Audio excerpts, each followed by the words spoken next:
Hello అండి, welcome back to our channel. నేను మీ మల్లిక. ఈరోజు చాలా సింపుల్గా ఇంట్లోనే హెల్దీగా గోధుమ పిండితో బిస్కెట్స్ని ఏ విధంగా ప్రిపేర్ చేయాలో చూద్దామండి. ఇంత ఈజీగా గోధుమ పిండితో బిస్కెట్స్ చేయొచ్చు అని తెలిస్తే బయట ఎవ్వరూ కొనరండి.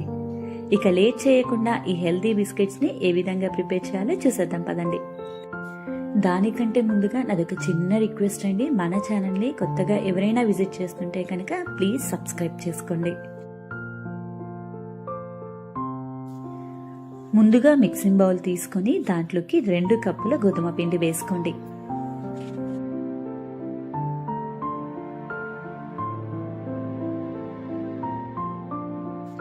ఇందులోనే 1/2 కప్పు వరకు ఎండు కొబ్బరి పొడి వేసుకోండి.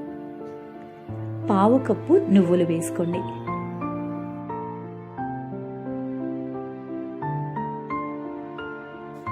1/2 కప్పు నెయ్యి వేసుకోండి.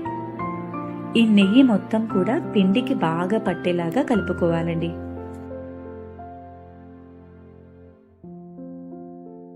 పిండి కలిపేటప్పుడు ఈ విధంగా చేత్తో గట్టిగా ప్రెస్ చేస్తూ కలుపుకోండి. అప్పుడే నెయ్యి పిండికి బాగా కలుస్తుందండి.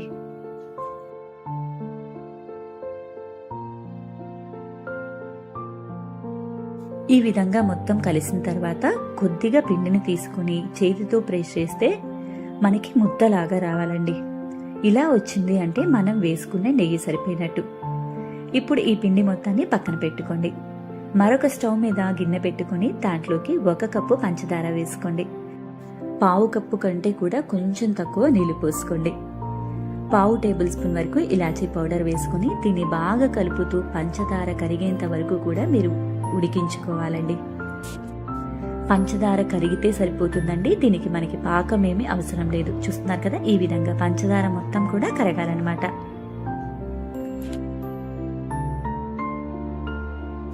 ఈ విధంగా కరిగిన పంచదార నీళ్ళని మనం ముందుగా పక్కన పెట్టుకున్న గోధుమ పిండి మిశ్రమంలో వేసుకుని బాగా కలుపుకోవాలండి.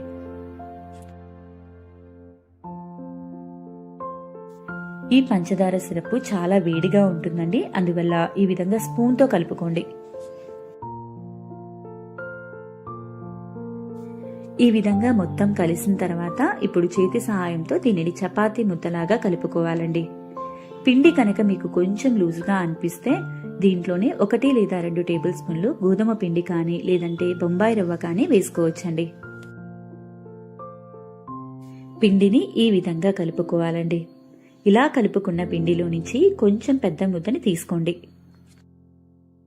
ఈ ముద్దని మనం చేతి సహాయంతో సిలిండర్ షేప్లో చేసుకోవాలండి. వీడియోలో చూపిస్తున్న విధంగా ఈ విధంగా రోల్ చేసుకుంటూ సిలిండర్ షేప్లోకి తీసుకోవాలి. ఈ విధంగా రోల్ చేసిన తర్వాత చాకు సహాయంతో దీనిని వీడియోలో చూపిస్తున్న విధంగా కొంచెం టిల్ట్ షేపులో క్రాస్గా కట్ చేసుకోండి. మీకు కావాలి అంటే రౌండ్గా అయినా కట్ చేసుకోవచ్చండి. మరీ మందంగా కట్ చేయకండి. ఈ విధంగా 1/2 ఇంచు గ్యాప్లో కట్ చేసుకోండి పీసెస్ లాగా. ఇదే విధంగా పిండి మొత్తాన్ని కూడా రోల్ చేసుకుని ఈ విధంగా కట్ చేసుకోవాలండి. చూస్తున్నారు కదా, మనకి ఈ షేప్లో వస్తాయండి బిస్కెట్స్ అన్ని కూడా. మరోవైపు స్టవ్ వెలిగించుకొని వెడల్పాటి ప్యాన్ పెట్టుకోండి. దాంట్లోకి డీప్ ఫ్రైకి సరిపడా ఆయిల్ పోసుకొని ఆయిల్ మీడియం హీట్లో ఉన్నప్పుడు మాత్రమే ఈ విధంగా నెమ్మదిగా ఒక్కొక్కటిగా వేయండి. మరీ ఎక్కువగా వేయకండి. ప్యాన్కి ఎన్నైతే సరిపోతాయో అన్ని మాత్రమే వేసుకోండి. వేసిన వెంటనే వీటిని కదల్చకూడదండి. ఇవి కొంచెం కాలిన తర్వాత మరొక సైడ్కి ఈ విధంగా స్పూన్ సహాయంతో తిప్పుతూ కూడా మీరు ఫ్రై చేసుకోవాలండి. ఇదే విధంగా అన్ని బిస్కెట్స్ ని కూడా 2 వైపులా కూడా చక్కగా గోల్డెన్ కలర్ వచ్చేంత వరకు ఫ్రై చేసుకోవాలండి. ఈ బిస్కెట్స్ చాలా క్రిస్పీగా ఉంటాయండి. పిల్లల స్నాక్స్ బాక్స్ లోకి పర్ఫెక్ట్ గా ఉంటాయి.